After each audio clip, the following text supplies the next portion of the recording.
রবিবার ছুটির দিনে বাজেট পেশ করলেন কেন্দ্রীয় অর্থমন্ত্রী নির্মলা সীতারামন।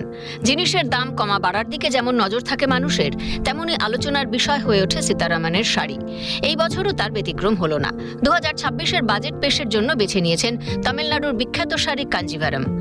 মভ ও মেরুনের অপূর্ব মিশেল, আভিজাত্যে ভরপুর, জমিতে সোনালি সুতোর সূক্ষ্ম চেক, পাড়ে গাঢ় চকলেট রং, তার উপর জোড়া ফিতে পার যা বোনা রয়েছে রূপলি আর সোনালি জড়ি দিয়ে, আর তাতে জড়ির কয়েনের মোটিফ। দক্ষিণ ভারতীয় এই রেশমের শাড়িতে ঐতিহ্যের ছোঁয়া। স্বাভাবিকভাবেই প্রতি বছরের মতো এবারও দেশবাসীর নজর কাড়ল অর্থমন্ত্রীর শাড়ি। তবে এবার আর শাড়ির সঙ্গে মানানসই ব্লাউজ বেছে নিলেন না।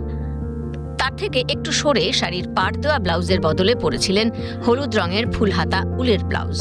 শাড়ির পাড়ের জরির রঙের সঙ্গে রয়েছে খানিকটা মিল। পাশাপাশি কাঁধের একপাশে ফেলে রেখেছিলেন পশমের শাল। তবে সেই শালও বেছে নেওয়া হয়েছিল শাড়ির পাড়ের রঙের সঙ্গে মিলিয়েই। এই সিলেকশনের কারণ সম্ভবত দিল্লির ঠান্ডা।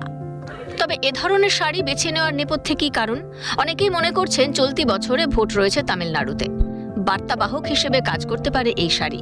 উল্লেখ্য, 2025 সালের কেন্দ্রীয় বাজেটে বিহারের মধুবনী শাড়ি পরেন অর্থমন্ত্রী।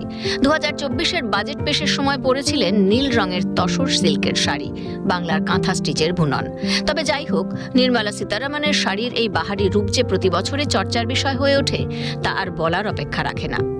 ক্যালকাটা নিউজ।